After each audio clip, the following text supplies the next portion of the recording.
If Sam believes Carly should go to jail, then she should stand right beside her. She's no better herself. By interfering, she's only exacerbating the situation. She should stay out of it. Finn seems to be in a bad state. As soon as he got home, he started drinking. The stress and pressure of being a doctor can be overwhelming sometimes. What do you all think he's going to do next? He couldn't wait to get home to have a drink. He talks about being sober at the hospital, but next thing you know, he'll be buying a mini flask. Would you want him as your doctor? Elizabeth is not to blame. She acted appropriately. Okay, is Sam trying to become the new Nina? It seems like she's doing everything she can to make Carly or Jason's lives miserable, similar to what Nina did or does. Nina was the one who called, or had Martin call the SEC on Drew and Carly, so she's the one who caused her to lose Sonny. And now Sam is planning to show a video to Carly for what? Is she hoping to blackmail her with it? I don't know, man. This whole situation is getting stranger by the day. Furthermore, Sam should focus on her own affairs. She's only trying to retaliate against Jason. Now she'll rush to Carly with the videotape of Carly taking over Sonny's business while he was missing. Sam wants to portray Jason as the villain because he knew that Cates had evidence implicating Carly in organized crime. Hello everyone, welcome back to my channel, Messy Syrup once again. It's me, Abby, here. I hope everyone is having a wonderful day. Keep watching, so let's dive into today's video. On the other hand, Spinelli shouldn't have allowed her to record that. Once it gets out, it will damage Maxie's relationship with him. Spinelli also prioritized his friend Samantha over family. Hopefully, Sam's boys will understand what their mother did and may want to stop living with her. At their age, any family court judge would have to listen. The whole Rico violation storyline is absurd. Diane could have ended this 2 years ago. Sam is self-righteous, hypocritical, and jealous. How can she go on the warpath about him not being with his kids? They can't lose their father again, but she tells him to stay away from them. Sometimes, Sam should just be quiet and mind her own business. She knew what Jason was like when she got with him. Sam is making everything worse, and her actions may end up hurting her son. Thank goodness for Tracy, and I hope Finn gets the help he needs before something terrible happens. If Michael Easton, aka Hamilton Finn, is leaving the show, I wish the writers had found a different way that didn't turn Finn into an alcoholic. Most of the storylines now revolve around adults who make their own decisions. Stop blaming others for what they decide or don't decide to do. Let the consequences fall where they may. Anna needs to be cautious with Valentin. By now, she should know he's not trustworthy, even if he's being blackmailed again. He always keeps secrets. I don't understand Sam's outrage. Even without Jason around his son, there will still be danger. People in Port Charles are always caught in mob crossfire. Danny will still be connected to Jason, and someone Julian wronged might go after him. Plus, he's a teenage boy who's had multiple father figures and will do typical teenager rebellious things. Sam was a wild child who loved adventure, and Jason Q was the golden boy who wanted to be a doctor. That's Danny's DNA right there. However, Finn made a mess of things with his drinking, but Elizabeth exacerbated the situation by preventing him from returning to work with her outspokenness. Despite her own struggles, she was allowed to be at work and around her kids.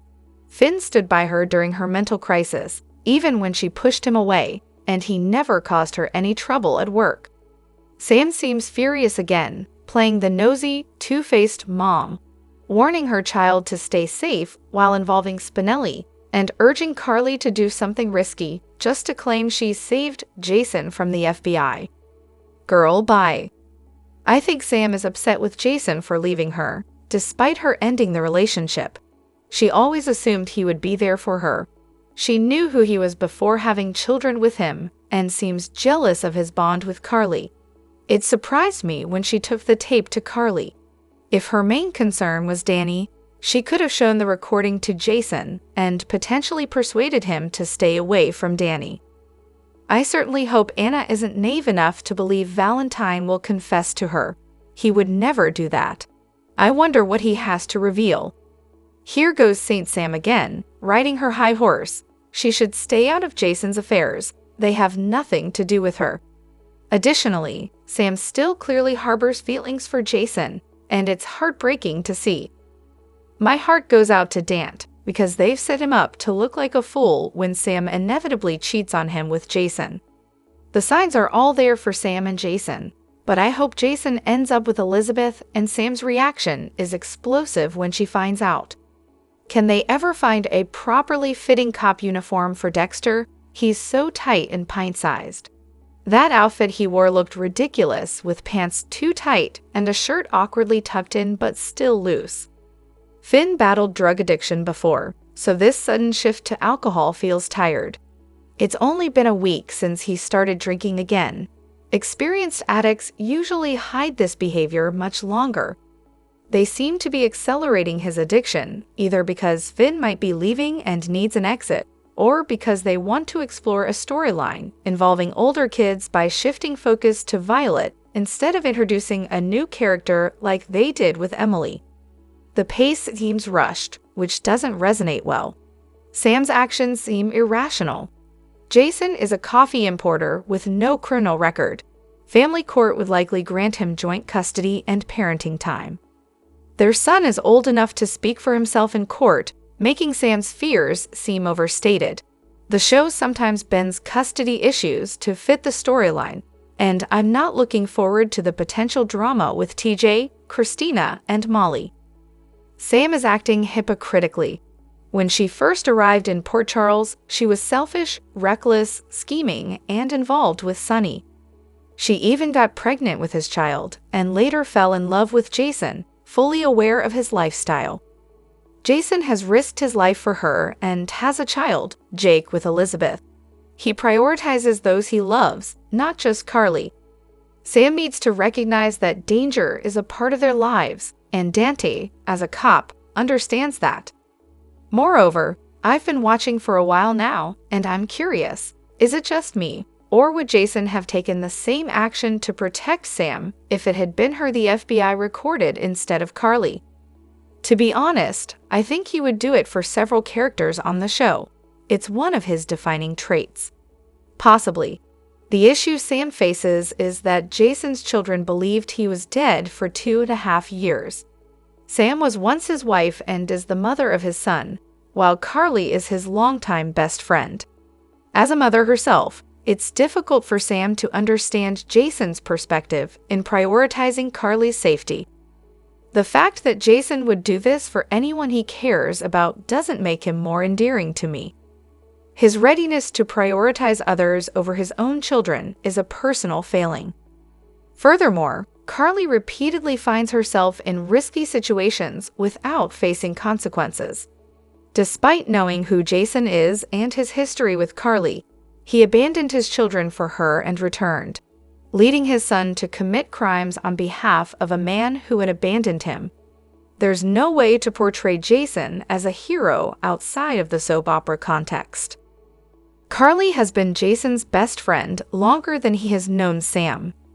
He was prepared to raise Michael as his own child, a fact known to Sam when she married him and had a child with him. That fundamental aspect of Jason was never going to change, regardless of whom he married or had children with. On the other hand, did I overlook something? Sam and Spinelli are assisting Jason, but just yesterday Sam pleaded with Carly to keep Jason away from Danny, and why is Drew suddenly so against Jason? They were in a good place before Jason disappeared. I'm confused by the constant changes. Make up your mind, writers. No, I don't think I overlooked anything. The writers are giving us emotional whiplash. Drew broke up with Carly because he assumed she would reunite with Jason now that he's alive. That didn't happen, but I'm not complaining. Sam seems uncertain, unsure of what she wants from one day to the next. And on another note, why is Sam trying to keep Danny away from Jason anyway? He's working for the FBI. Dante is the one more directly in harm's way, because Danny is just like Jason. He is drawn to danger, just like Jason. Never mind that Jason's personality changed after a car accident, and such traits can't be inherited. It's illogical for the show to stick with this storyline. If anything, Danny is more like a young Sam. Jason is the one in danger. He's undercover for the FBI to uncover who is behind Pikeman. Pikeman has already sent shooters after Jason at the warehouse. No one is actively targeting Dant, but Jason is being pursued. I think Sam is trying to figure things out to hopefully mitigate the danger somehow. Maybe then she'll be more comfortable with Danny seeing Jason, as the threat might diminish if Jason stops working for the FBI or Sunny. I know it's a stretch, but with these writers, you have to stretch everything to make sense. However, it's time for Jason to find a new relationship. We're moving towards a storyline where Sam and Liz have moved on with Sunny's eldest son and Finn, respectively, while during that time, everything Jason loved was discarded. Now, Sam is heading down a path of resentment towards Carly, and will soon discover why Jason was absent. No one even looked for Jason when he was gone. Upon his return, everyone assumed he shot Sunny, and Sam went on a rant then, likely to do so again if she uncovers the truth behind his absence. After Jason clears his name with the FBI, he should consider dating again, but Sam can't seem to stay out of his love life. Jason isn't neglecting his sons either. Jason should meet someone new, perhaps a nurse at Carly's diner or even a cop. He doesn't need to revisit old relationships like Carly or others. It's strange that he's only paired with Anna, given her connection to Robin. Maybe Gio or Dex could be his son, and Karen or Gio's aunt or mother could enter the picture. Once Jason finishes dealing with Pikeman, he shouldn't work for Sunny anymore. Ideally, Jason should have a nice room at the Metro Court for life.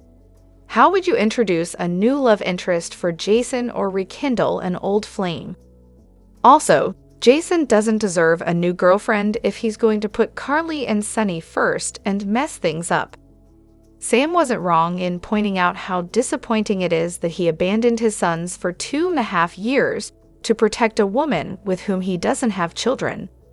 If that's his opening line on a first date, no smart woman would entertain a second one. According to Burton's podcast, Jason won't have any love in his life for a while. He's become isolated, probably by his own doing. Sam is fed up with him, Liz is focused on Finn, and Carly isn't exactly likable when she's with Jason, so the writers can't rely on their relationship to boost ratings. They'll need to find a way to address the lack of chemistry he has with anyone. I don't want to see repeats of Jarly, Jessam, or Lyson 2.0. I'm also not keen on Jason jumping into a new relationship only to run off whenever Sunny or Carly call. I'm not sure where they're taking Jason's character, but if it's either of those scenarios, I'll be watching with frustration. It's unfortunate, but that's how I feel. Additionally, do people think the show will decline with Elizabeth Court as the sole head writer? I've seen mixed reviews and sometimes wonder if it might be a positive change given her extensive history with the show. Some say she's overly focused on Carly, but the show seems to have improved directionally despite this emphasis. I'm rooting for her and the show, though. As for the current state of storylines on GH, it's hard to pinpoint responsibility amidst the recent writer changes. Ironically, some miss the temporary writers from last summer, considering them better than what we're seeing now. Under Court, Carly has been prominent on the show, which has drawn criticism. Previously, under Chris and Dan, Carly would have likely dominated every Jason storyline, directed Sam and Spinelli, introduced Gio Violin, and overseen Drew's Senate campaign. Moreover, have the powers that be attempted to make Nina and Tracy friends? It would be refreshing to witness their friendship blossom considering their shared traits: wealth, parental struggles, strained relationships with their children, a contentious dynamic with Carly, frustration with Jason, disdain for Michael, and the loss of loved ones who had complicated relationships with them. Nina with Britt, Nathan, and Peter. Tracy with Alan, AJ, and her parents. Moreover, seeing Cynthia and Jane interact would be entertaining. As much as I adore Nina, she's my favorite, but I'm not in favor of this. Tracy's friendship with Stella is what I'm hoping for more of. Drop your thoughts in the comment section below. Do you agree or disagree? Don't forget to like, subscribe, and hit the notification bell for more updates. Your opinions matter, and I will see you in the next video. Thank you.